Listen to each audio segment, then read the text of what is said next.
Well, welcome to the Roosevelt Room, and welcome to Todd Jones's family, to Margaret and Anthony, and to the Attorney General.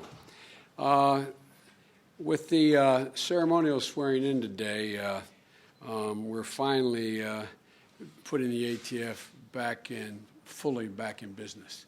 This has been a long time in coming. And we couldn't have picked a better man or woman for the job. Todd Jones is a true American patriot. You all know his background. He served in the Marine Corps as an infantry officer with the 1st Marine Division. He went on to become a well-respected U.S. attorney, where he worked in a number of cases involving drug trafficking, firearms, and violent crime issues. And he has held the position of acting director. I'm glad that's over. Acting director of the ATF for 2 years before finally being confirmed. And in our opinion, the President's and mine and the Attorney General's, there is no doubt that we have a deeply qualified, the best person for the job. And it's an important job.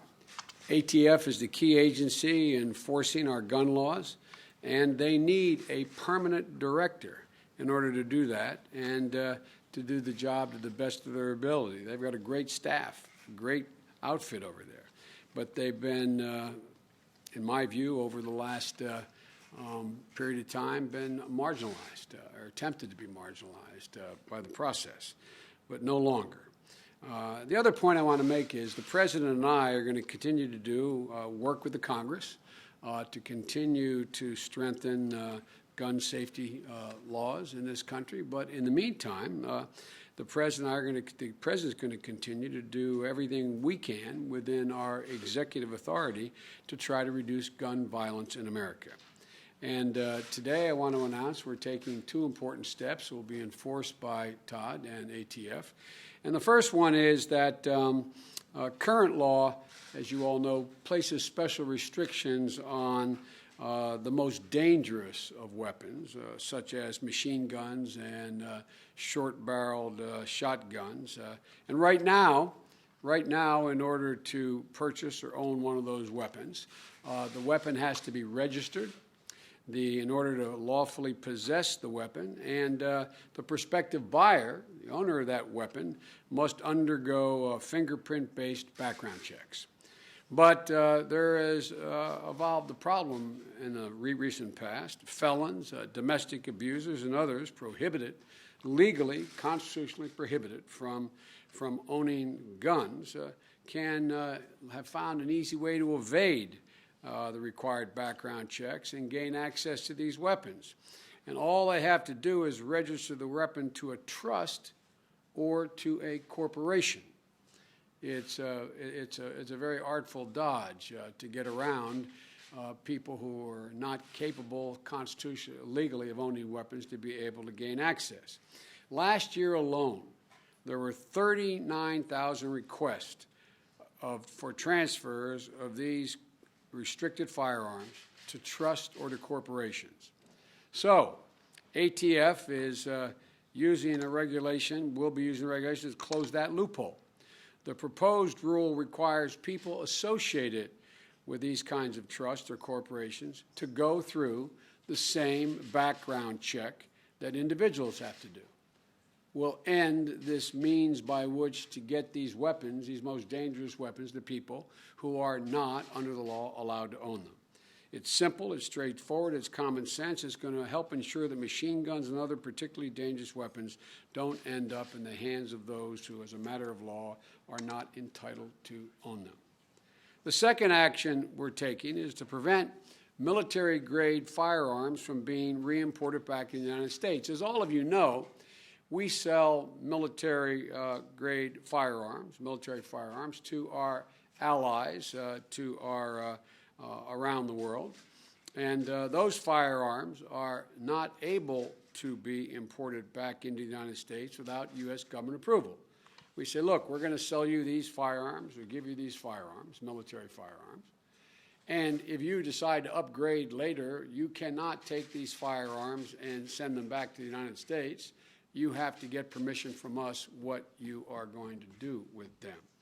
Right now, as I said, we provide those firearms with the prohibition, provides the military, provides the prohibition that they can't be imported back without government approval. Unfortunately, since 2005, the United States government has approved, has authorized requests to re-import more than 250,000 of these firearms. Prior to 2005, that was not happening.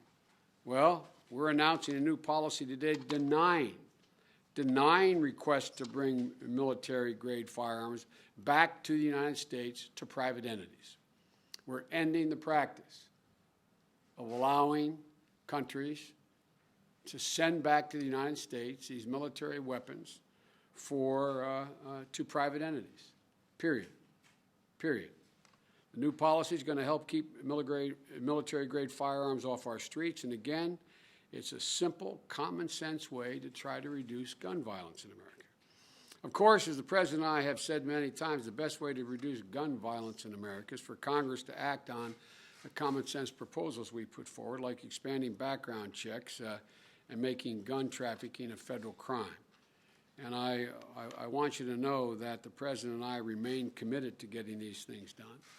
If Congress won't act, we'll fight for a new Congress. It's that simple. But we're going to get this done. We're going to get this done. With that, I'd like to, it's now my privilege to swear in Todd Jones as Director of the ATF.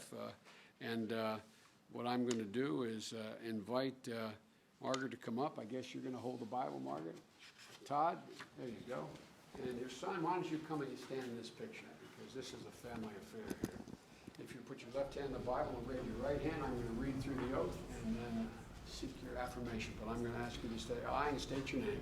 I, Todd Jones, Do solemnly swear that I will support and defend the Constitution of the United States against all enemies, foreign and domestic, that I will bear true faith and allegiance to the same, that I take this obligation freely without any mental reservation or purpose of evasion, and that I will well and faithfully discharge the duties of the office upon which I'm about to enter, so help me God. I do. Congratulations. Thank you very much. Get over here, General. This is the guy you're going to work with. He's the best partner you're going to possibly have. So thank you.